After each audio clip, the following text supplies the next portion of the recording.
Welcome to Snippit Sports Science, proudly brought to you by eliteform.com. It's the solo sessions. I'm your host Chris Cavillio, and welcome to this week's episode.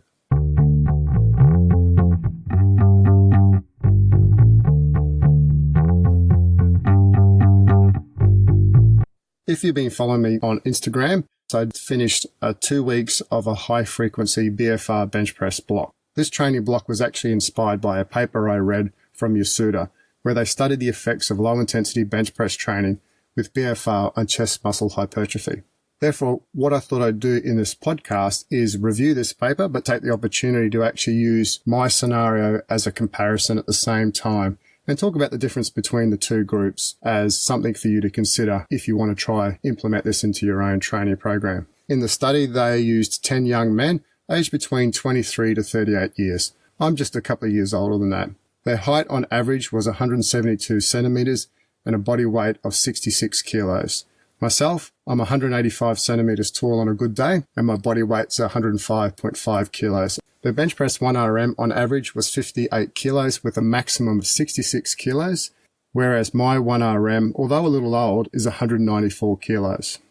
I'd actually just come off a period of French contrast work where I was able to actually get a lot of data on isometric bench press and velocity data at submaximal loads. Further to this, I actually had the submaximal velocity data when I lifted my 194 kilos as a really good comparison, as they actually correlated spot on to my 1RM during that lift. The training history in the study was approximately 1 year, whereas I'd probably been lifting for about 20 years or so. Looking at their bench press 1RM, the loads used in the study at 30% was 17.4 kilos, whereas my load at 30% based upon a conservative 180 kilo bench press was 60 kilos. So the load I was using in my study block was just the same as their maximum 1RM. The protocol that they used in the study was bench press 4 sets of 75 reps, where the first set was 30 reps followed by 3 sets of 15. My protocol adapted slightly. With the cuffs on, I performed a warm-up with activation and rehab-based shoulder exercises, and then I supersetted the bench press with some back exercises at 4 sets of 12. The pressure in the Yasuda study, they started at 100 mils of mercury and increased 10 mils every day until they reached 160 millimeters of mercury. The cuff width in the Yasuda study was not stated, and it also said it was an elastic cuff. My mind actually then says, well, if it's an elastic cuff and they're actually pumping up to a known pressure, when they're moving, does that actually change? In comparison, my pressure was set at 160 millimeters of mercury and my cuff width was 6.5 centimeters. At this stage, the study looks pretty straightforward. Twice a day bench pressing for 2 weeks, 1 day off in the middle of it. The testing they used was a 1RM bench press, muscle cross-sectional area using MRI, so really good imaging. And they also took some blood markers of performance, so anabolic type hormones such as IGF-1, growth hormone, and also markers of muscle damage such as phosphocreatine and myoglobin. In my case, I used my French contrast data with the isometric bench and also the velocity data that I had, and I also had skin folds and girths taken as a measurement for any sort of muscle hypertrophy.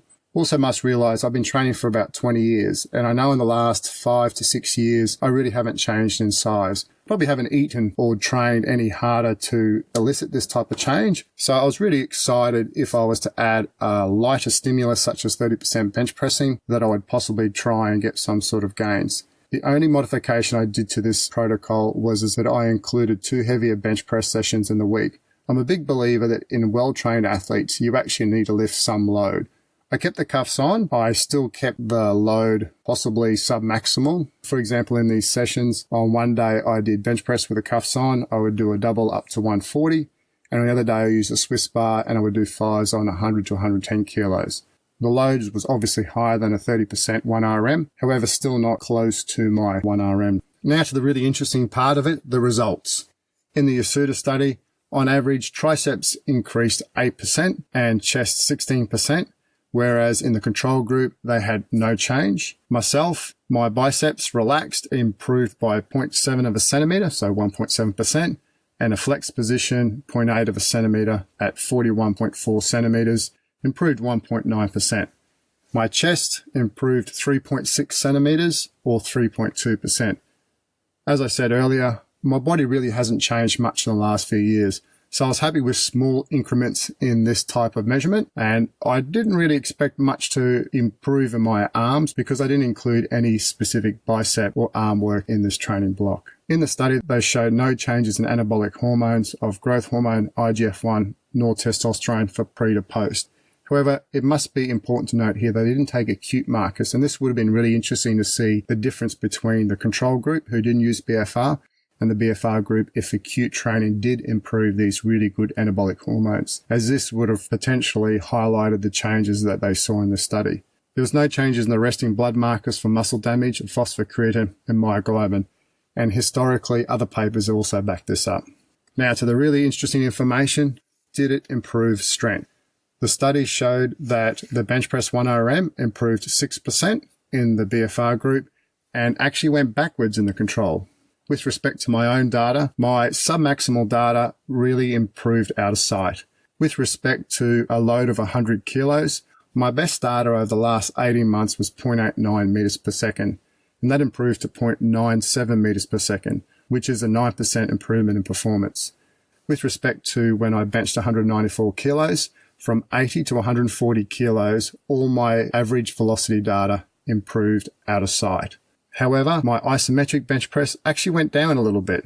Prior to this was 1,860 newtons and actually decreased 9.7% to 1,764 newtons. For me, this just really indicates that I needed to be lifting heavier during this training block. I think this is just a reflection of my training age and also my 1RM, and also sits well with other suggestions that there's no substitute for lifting heavy. If you need to be improving 1RM bench press strength and you've got a really well-trained, strong athlete, that's what you need to be touching on. The BFR, it's a really good addition to your training and can help get little gains such as small improvements in muscle girth, and in my case, small improvements in my submaximal velocity data. And that also comes down to when we're training athletes, what are we really trying to achieve with this? Are we trying to improve our absolute 1RM? Or is it rather submaximal loads where we can move the bar faster that have greater application to our sport? So that's really important to consider. However, in a relatively untrained population, if you want to get a quick gain in strength, that this potentially could be something that you could consider. My thoughts on this type of training is that, to be honest, it was pretty tiring.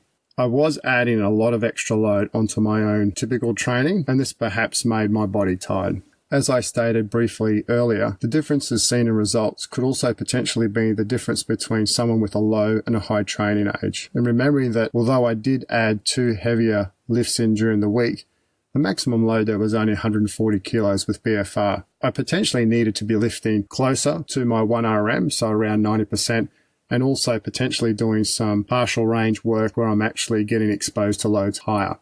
Now, I do know when I lifted the 194 kilos that I actually did do some 105, 110% work with eccentrics and board work to get used to the heavy loads. If I had my time again, the heavy load days would be without the BFR and ensure that I achieve heavier loads greater than what I did in my previous session. And also with athletes with a greater training age, possibly you don't need to do double bench press days. So you could potentially incorporate a mixture of double days, and on your big, heavier bench press day, just do 1 session perhaps. And as I've highlighted in other podcasts, it's really important when you read a paper that you really decipher between the subjects being used, the protocols being used, and does that actually apply to your own group that you're training with. Be willing to experiment a little bit with the protocols is really important to make this type of training work for you. I hope you've enjoyed that. It was really quite fun for myself to do this study and use it as a comparison when I've reviewed a paper for the podcast. And on that note, that's where we'll leave today's episode. Thanks for joining us. Please visit our socials at Snippit Science and also our sponsor, eliteform.com. See you next week.